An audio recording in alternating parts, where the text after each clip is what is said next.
Welcome to Active Mind, Chapter 5 Python Variables and Operators. In the last session, we completed Introduction, Key Features of Python and Programming in Python. In this session, we will learn about the input and output functions in Python. After completing the session, you can attend a test by clicking the link which is given in the description box. 5.4 Input and Output Functions.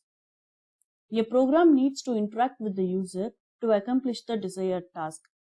Giving a request and getting a response is called interaction. When a user sends a request to add two numbers 5 and 3, he gets the response with the number 5.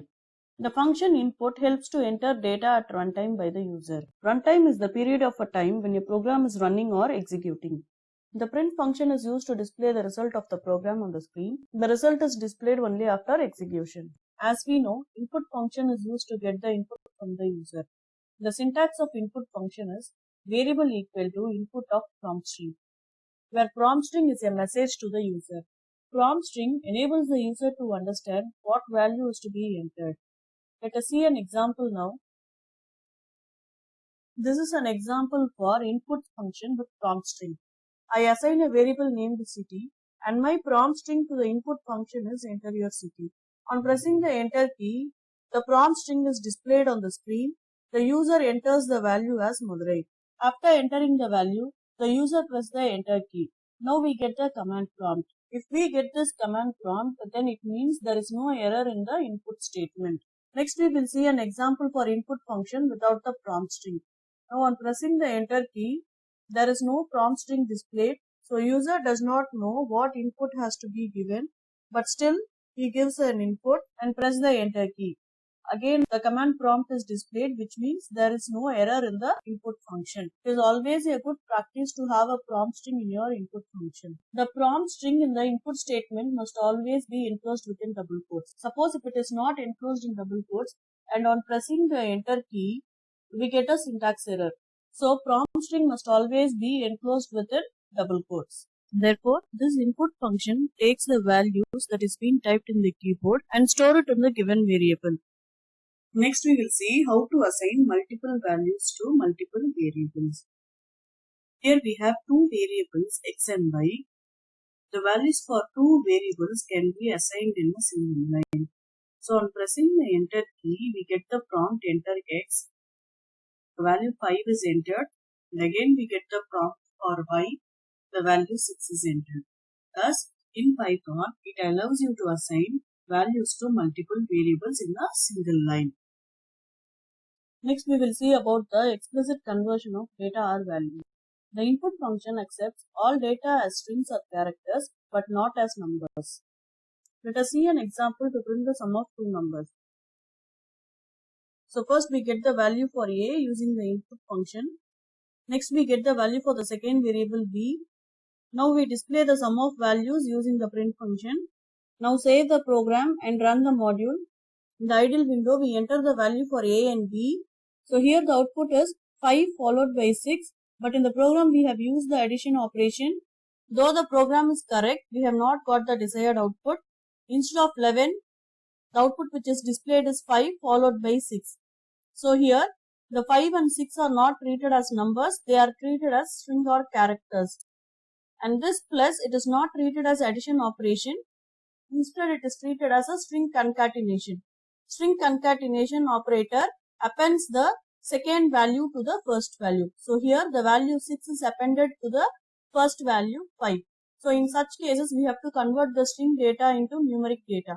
This conversion can be done explicitly by using the int function in the program.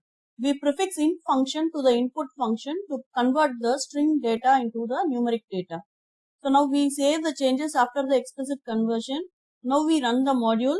Again we enter the value for a and value for b. Now we get the desired output as 11. So after conversion, this plus is treated as addition operator. Thus in Python, the input function accepts all data as strings or characters, but not as numbers. So if you want to convert it as numbers, you have to do explicit conversion by prefixing the int function to the input function. Next we will see about print function. In Python, the print function is used to display the result on the screen. We have 4 types of syntax that has to be followed with the print function. So we will see the examples one by one. The first example is using a string within a print function. Within the print function, the string is enclosed within double quotes, and on pressing the enter key, the string is displayed on the screen to the user. The second example is about using a variable in a print function. So for that, first we assign a value to a variable. Next we print the value of the variable using the print function. The third example is to combine both string and variable in a print function. So the string and the variable are separated by comma, which means when you are using more than one item within the print function, they must be separated by a comma. This comma acts as a separator within the print function. Now the desired output is displayed. The value of a is the string. 5 is the value which is assigned to the variable a that is fetched by the print function, and it is displayed on the screen. The next example is to display multiple string and multiple variables. So we assign multiple values to a multiple variable. We print multiple values using the print function. Since this print function contains more than one item, it is separated by comma. Now the output is displayed. So multiple variables and its value are displayed. The print function evaluates the expression before printing it on the monitor. So we can give any two numbers within the print function for evaluation. Thus, the print function displays an entire statement which is specified within the print function. Instead of using values in an expression, we can also use the variables in an expression. The values of the respective variables are fetched and the expression is evaluated before displaying it on the monitor. So here, you can directly give the numbers or you can use the variables to evaluate the expression. Thus, the print statement displays the entire statement that is given within the function. Hope you all understood the concept of input and output function in Python. Now you can click the link to take up a test which is given in the description box. The test has set of 10 questions which includes both bookback and in-text questions. After completing the test, you can click the submit button to view your scores. In the next video lesson, we will be learning about the comments and indentation in Python.